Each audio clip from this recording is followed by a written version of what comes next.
Nama saya Sobri, saya mahasiswa PPG tahun 2021 di LPTK Universitas Islam Malang. Berikut praktek pembelajaran saya pada siklus 1 dengan materi Aljabar. Assalamualaikum warahmatullahi wabarakatuh. Selamat pagi anak-anak Bapak semua. Pagi, Pak. Selamat pagi, Pak. Oke. Hari ini kita bertemu lagi untuk pertemuan di kelas 7. Mengawali pertemuan kita, mari kita berdoa. Bapak minta ketua kelas, Frederick Jose, untuk memimpin doa di kelas ini. Oke, dipersilahkan Frederick. Kita memulai pelajaran kita pada hari ini. Marilah kita berdoa menurut kepercayaan masing-masing. Berdoa dimulai, doa selesai. Nanti topik yang akan kita pelajari, operasi penjumlahan dan pengurangan pada bentuk aljabar. Mana yang Bapak tampilkan di slide? Garis bilangan, Pak. Oke. Garis bilangan. Baik, ini adalah garis bilangan. Kita ketahui bahwasannya ini ada angka dari 0, 1, 2, sampai 5, dan seterusnya ke kanan, min 1, min 2, min 3, min 4, dan seterusnya ke kiri. Ini ada tanda panah. 0 ke min 2. Berarti ada berapa langkah ini? 2, Pak. 2, Pak. Oke, 2 ya. Berarti kalau dari 0 ke 4, itu berapa? 4, Pak. 4 ya. 4. Jadi ini namanya garis bilangan. Ini adalah persepsi yang akan kita pelajari untuk materi aljabar penjumlahan dan pengurangan. Kenapa? Kita akan berhubungan dengan garis bilangan, yaitu penjumlahan dan pengurangan. Oke, Bapak bagi dulu kelompok pertama itu Amiko, Ezra, Melita, Michelle, Frederick, sama Cynthia. Untuk kelompok 2, Gusrina, Ibra, Nigel, Sally, sama Stephen. Kelompok 3, Buha, Frendi, Nindira, Rena, Valerie. Ini ilustrasi dari manfaat pembelajaran kita hari ini. Penilaian tadi yang Bapak sampaikan, ada 3. Yang pertama pengetahuan, ini akan di akhir akan Bapak kasih penugasan individu. Jadi kalian nanti menjawab soal tersebut, nanti kumpulkan ketika pertemuan selanjutnya. Penugasan yang kedua, itu ada keterampilan selama presentasi kelompok. Jadi harapannya setiap kelompok yang dibagi tadi, itu aktif. Jadi keaktifan kalian itu berpengaruh kepada nilai. Nah, jadi nilai masuk kepada nilai individu ya, dan ada juga nilai kelompok. Berikutnya sikap. Jadi selama sikap, diawali dari tadi doa, sikapnya selama pembelajaran berakhir nanti, sampai berakhir itu akan dinilai. Sekarang kita masuk kepada tujuan pembelajaran melalui model pembelajaran problem based learning, PBL, yang dipadukan dengan pendekatan TIPEC. TIPEC itu seperti kita ketahui adalah teknologi pedagogi content knowledge. Teknologi yang hari ini kita ketahui bahwasanya kita belajar daring, itu teknologi. Ya, pedagogi content knowledge dengan metode diskusi. Berarti kita lakukan diskusi kelompok nantinya. Peserta didik mampu menjelaskan bentuk aljabar dan melakukan operasi penjumlahan dan pengurangan pada bentuk aljabar dengan benar. Sikap yang kita tanamkan selama pembelajaran adalah religius, gotong royong, dan mandiri. Inilah indikator dan KD yang akan kita pelajari. Ya, yaitu bagaimana pengertian dari aljabar, variabel, suku sejenis, suku tidak sejenis, dan juga penjumlahan dan pengurangan, dan memecahkan masalah. Tadi kita belajar tujuannya PBL, berarti di sini kita akan mulai dengan pendekatan masalah. Nah, ayo kita identifikasi. Bapak bertanya, ini gambar apa? Beli buku. Beli buku. Pasar. Oke, benar ya. Membeli buku di pasar. Perhatikan, Ana pergi ke toko buku. Kemudian Ana membeli 3 buku dan 5 pensil. Berarti dia membeli 3 dan 5 pensil. Dengan harga 11.000. Jika Ana membeli lagi sebuah buku dan 2 pensil untuk adiknya dengan harga 4.000, maka buatlah ke dalam bentuk aljabar matematika. Kita identifikasi ya. Pembelian pertama.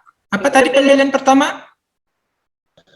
3 buku dan 5 pensil. Betul, 3 buku sama 5 pensil. Berapa harganya? 11.000. 11.000. Oke, 11.000. Terus dia membeli lagi untuk adiknya, berarti pembelian kedua, berapa dibeli? 1 buku, Bukunya 1 buku dan 2 pensil. pensilnya 2. Oke, 1 buku dan 2 pensil. Dengan harga 4.000 ya. Tadi ketika dimanfaat tadi kita udah belajar bahwasanya disimbolkan. Berarti kita simbolkanlah X itu buku dan Y itu pensil. Sehingga yang pertama ini jadi apa dia? 3X tambah 5Y sama dengan 11.000. Oke, 3X tambah 5Y sama dengan 11.000. Yang kedua? X tambah 2Y sama dengan 4.000. Oke, benar. X tambah 2Y sama dengan 4.000. Ketika dua persamaan ini kita jumlahkan, maka hasilnya 4X tambah 7Y sama dengan 15.000. oke, berarti 4X tambah 7Y sama dengan 15.000. Ini kita sebut dengan namanya bentuk aljabar. Ini adalah apa itu aljabar? Jadi aljabar itu bahasa sendirinya apa? Ayo. Saya coba jawab ya, Pak. Baik. Menurut pemahaman saya, aljabar itu adalah suatu bentuk matematika yang di dalam bentuk penyajiannya menggunakan variabel atau peubah. Nah, itu variabel itu biasanya dilambangkan dengan huruf, bisa X, bisa Y seperti tadi, yang variabel itu mewakili nilai-nilai atau bilangan-bilangan yang belum diketahui jumlahnya. Begitu, Pak. Perhatikan yang berwarna. Disebut apa ini? Kenapa disamakan warnanya? Karena Sukunya sejenis. iya, betul. Kenapa dibedakan antara X dan Y? Karena Beda suku. Beda suku. beda suku. Jadi ini kita sebut dengan suku sejenis dan tidak sejenis. Yang ingat bahwasanya ketika ada penjumlahan dan pengurangan, operasi bentuk aljabar, variabelnya harus sama. Sukunya harus sejenis. Bila sukunya tidak sejenis, maka operasi tidak dapat dilakukan. Kita berlatih. Jadi kita harus berlatih ya untuk mengingat konsep-konsep yang telah diberikan. Oke, ayo. Ini Bapak minta ini ada 3 soal. 12X ditambah 3. Oke, benar. Minus 12X tambah 3. Oke, nomor 2. Saya, Pak. Oke, Ezra. 17A tambah 10B. Oke, 17A tambah 10B, benar. Nomor 3, ayo siapa? Saya, Pak. Oke, Selika. 22Q tambah 3T. Oke, benar. 22Q tambah 3T. Nah, jadi ini kita udah paham ya, bahwasannya yang kita jumlahkan ada suku sejenis. Yang kita kurangkan juga suku sejenis. Masalahnya, panjang suatu persegi panjang 5 cm lebih dari lebarnya. Jika lebar persegi panjang tersebut A cm, maka keliling persegi panjang dalam A adalah, oke, kita jawab sama-sama. Yang di bawah ini apa? Lebar. Berapa lebarnya? A sentimeter. Oke, berarti lebarnya A cm. Yang kedua, yang di tegak ini? Panjang. Panjang. Berapa panjangnya? 5. Oke, panjangnya adalah Tambah 5. 5 lebih. Lebih itu kan tambah ini ya. Dari lebar. Oke. Ketika ini kita tadi ditanya mencari keliling, berapa keliling persegi panjang? Oke, masih ingat rumus keliling? Masih, Pak. Oke. Berarti rumus kelilingnya adalah 2 panjang tambah lebar. Kita simbolkan berarti 2P tambah L. Nah, seperti ini didapatkanlah K sama dengan 4A tambah 10 cm. Oke, jika 2 kantong berisi kelereng dan 1 toples berisi permen diberikan kepada Citra, berapa banyak kantong kelereng per toples permen yang dimiliki oleh Rina? Siapa bisa jawab? Saya, Pak. Seli. Jawabannya 1 kantong kelereng dan 1 toples permen. Oke, caranya gimana? Kan tadi Rina memiliki 3 kantong kelereng dan 2 toples permen. Kemudian diberikan 2 kantong kelereng dan 1 toples permen ke Citra. Jadi 2 kantong kelereng ini dikurangin sama 2 kantong kelereng dan 2 toples permen dikurangi 1 toples permen yang diberikan ke Citra. Jadi kan 3 kantong kelereng ini dikurangi 2 kantong kelereng jadinya 1 kantong kelereng. Dan 2 toples permen dikurangi 1 toples permen jadinya 1 toples permen. Ada 3 kelompok, kelompok 1, kelompok 2, kelompok 3. Nah, silahkan nanti bergabung. Bapak akan bagi kalian nanti masuk ke break room. Ya, aman di kelompok 1? Aman, Pak. Aman, Pak. Oke, nanti di sini tadi ya, yang penting aman. Oke, Kelompok Bapak. 2 3 orang, Mbak. Iya, 3 orang. Share screen ya, Pak. Oh, baik. Adalah hasil diskusi kami kelompok 1.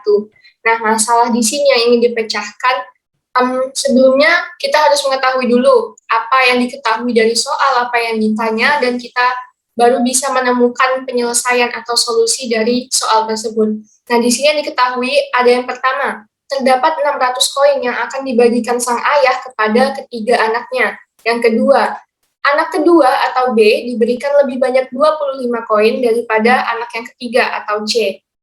Terakhir yang diketahui adalah A diberikan koin 3 kali lipat lebih banyak dibandingkan dengan B. Nah, selanjutnya, apa sih yang ditanya dari masalah ini? Yang harus diselesaikan atau yang ditanya dari masalah ini adalah banyak koin yang diterima oleh B.